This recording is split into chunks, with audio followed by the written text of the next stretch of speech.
રવિવારે મુરથલ સ્થિત Deenbandhu Chhoturam university of science and technology ખાતે 21 કિલોમીટરની હાફ મેરેથોનનું આયોજન કરવામાં આવ્યું હતું.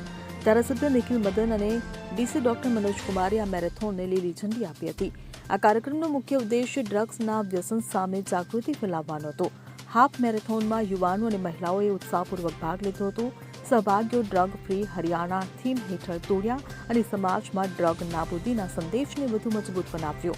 હરિયાણાના મુખ્યમંત્રી નાયબસિંહ સૈનીએ આ કાર્યક્રમમાં ખાસ હાજરી આપી હતી. સાથે જ લીલી ઝંડી પણ આપી હતી.